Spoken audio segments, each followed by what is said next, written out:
মহাভারত পৃথিবীর সবচেয়ে বড় মহাকাব্য। কিন্তু আজকের আমাদের এই গল্প কোনো যুদ্ধ জয়ের নয়, কোনো সিংহাসন লাভের নয়। এ হলো এক মহৎ ত্যাগের, এক ভীষণ প্রতিজ্ঞার এবং এক অবিচল একাকিত্বের করুণ গাথা। আজ আমরা শুনব পিতামহ ভীষ্মের জীবন কাহিনী, যে জীবন ছিল তার নিজের নেওয়া এক কঠোর প্রতিজ্ঞার অগ্নিতে দগ্ধ। দেবী গঙ্গার কোল আলো করে যখন এই দেবকুমার এলেন, তখন তার নাম ছিল দেবব্রত। তিনি ছিলেন কুরু বংশের রাজপুত্র, রাজা শান্তনুর চোখের মণি। তার বীরত্বে, তার জ্ঞানে কোনো প্রতিদ্বন্দ্বী ছিল না। মনে হচ্ছিল দেবব্রতের জীবন হবে সুখ, সমৃদ্ধি এবং সম্মানে পূর্ণ। কিন্তু নিয়তি হয়তো অন্য কিছু লিখে রেখেছিল। এক সন্ধ্যায় রাজা শান্তনুর হৃদয় জুড়ে এলো এক নতুন প্রেম, মৎস্যগন্ধা, সত্যবতী। আর সেই প্রেমের পথে বাধা হয়ে দাঁড়ালো শুধু একটি শর্ত: সত্যবতীর সন্তানকে হতে হবে হস্তিনাপুরের পরবর্তী রাজা। রাজার মন ম্লান হলো, বিষাদে ডুবে গেল তার মুখ। আর সেই পিতার বিষণ্ণতা, সেই নীরব কষ্ট সহ্য করতে পারলেন না তরুণ দেবব্রত। তিনি সেই পিতার কাছে এলেন না, তিনি গেলেন সেই মৎস্যজীবী কন্যার পিতার কাছে। গিয়ে তিনি যা করলেন তা ইতিহাসের আর দ্বিতীয়বার ঘটেনি।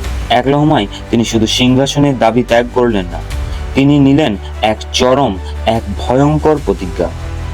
তিনি বজ্রকণ্ঠে ঘোষণা করলেন, আমি আজীবন ব্রহ্মচারী থাকব, আমি কখনো বিবাহ করব না, আমার কোনো সন্তান জন্মাবে না, যাতে ভবিষ্যতে আমার কোনো বংশধর সিংহাসনের দাবি নিয়ে যুদ্ধ না বাঁধায়। আমার পিতার প্রেম যেন পূর্ণ হয়। এক পিতার সামান্য সুখের জন্য নিজের জীবনের সবটুকু ব্যক্তিগত আনন্দ, প্রেম, ভবিষ্যৎ, সংসার সব কিছু বলি দিলেন এক মুহূর্তের প্রতিজ্ঞায়। সেই দিন থেকে দেবব্রত হয়ে গেলেন ভীষ্ম, যার প্রতিজ্ঞা ভীষণ, যার প্রাণ কেউ ভাঙতে পারে না। কিন্তু প্রতিজ্ঞা পালন করা ছিল এক অভিশাপ। সিংহাসনের প্রতি তার আনুগত্যের শপথ তাকে সারা জীবন পরাধীন করে রেখেছিল। তিনি জানতেন কৌরবরা অধর্মের পথে চলেছে, তিনি জানতেন ধর্মে আছে পাণ্ডবরা। তবুও সেই প্রতিজ্ঞার বাঁধন তাকে নীরব করে রাখলো। যখন রাজসভায় এক কুলবধূ দ্রৌপদীর সম্মান লুণ্ঠন হচ্ছিল, তখন এই মহাবীর, এই মহাজ্ঞানী পিতামহ নীরব থাকতে বাধ্য ছিলেন। নিজের চোখের সামনে অধর্ম হতে দেখেও কিছু করতে পারলেন না। এই যন্ত্রণা তাকে কুড়ে কুড়ে খেত, তার হৃদয়কে প্রতিদিন ক্ষত বিক্ষত করত। একজন মহৎ মানুষের কাছে এর চেয়ে বড় কষ্ট আর কি হতে পারে?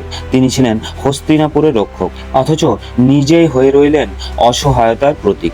এরপর এলো কুরুক্ষেত্রের সেই মহাপ্রলয়।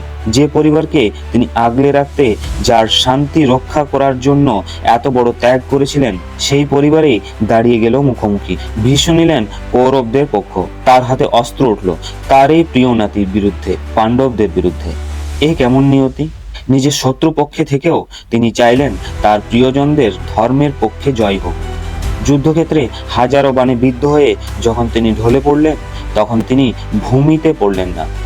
তার জন্যে তার প্রিয় নাতি অর্জুন বাণ দিয়ে তৈরি করে দিলেন এক শয্যা, সেই বিখ্যাত সরসজ্জা।